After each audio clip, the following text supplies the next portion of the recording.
गुजरात के वडोदरा में पुलिस मुख्यालय प्रतापनगर में मॉनसून पूर्व तैयारियों और डिजास्टर मैनेजमेंट को लेकर एक संयुक्त कार्यशाला का आयोजन किया गया।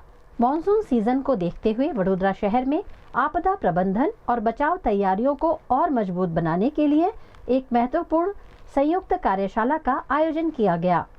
इस कार्यशाला में वडोदरा शहर पुलिस के साथ एनडीआरएफ, एसडीआरएफ, फायर विभाग, सिविल डिफेंस, होमगार्ड और ट्रैफिक ब्रिगेड के अधिकारी एवं जवान शामिल हुए।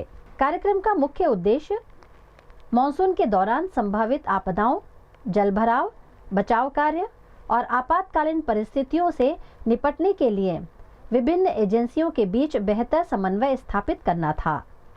कार्यशाला में आपदा के समय त्वरित प्रतिक्रिया, रेस्क्यू ऑपरेशन, नागरिकों की सुरक्षा तथा संसाधनों के प्रभावी उपयोग को लेकर विस्तृत चर्चा की गई।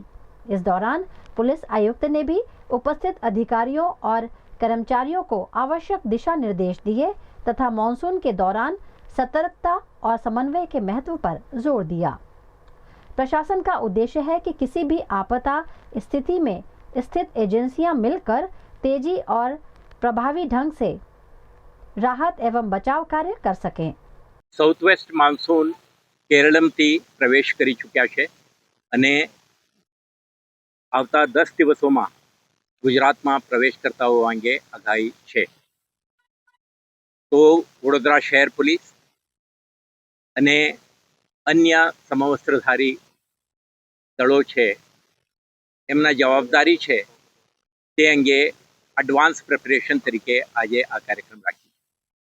आना भागरूपे शहर पुलिस अधिकारीओ, नेशनल डिजास्टर रिस्पॉन्स फोर्स अधिकारीओ, एसडीआरएफ, अपना ट्राफिक ब्रिगेड, होमगार्ड और सिविल डिफेंस मानद वेतको अने अन्य समवस्त्रधारी एकमों प्रतिनिधिओ अधिकारीओ आ कार्यक्रम में आज उपस्थित है। आ कार्यक्रम में आपणे प्रयास करी है कि वडोदरा शहर में जे वर्ष ऋतु दरमियान अतिवृष्टि, पूरना परिस्थिति के कोई हाउस कोलेप्स के लैंडस्लाइड जेवा आपत्कालीन परिस्थिति उपस्थित थई शके अने आवा संजोगों में शहर पुलिस फर्स्ट रिस्पोन्डर तरीके रिस्पॉन्स आपवा माटे अपना लॉजिस्टिक्स, इनसेट्स अने आना जानकारी, कम्युनिकेशन व्यवस्था, अपना साधन सामग्रीओ साथे अपना तैयारीओ ने ऑपरेशनल प्रिपेरेडनेस साथे साथे अन्य विभागों साथे संकलन करवा माटेना तमाम तैयारीओ करवानुं रहे। आ प्रकारनी एक तैयारी आजना कार्यक्रम आपणे करी रह्या छीए।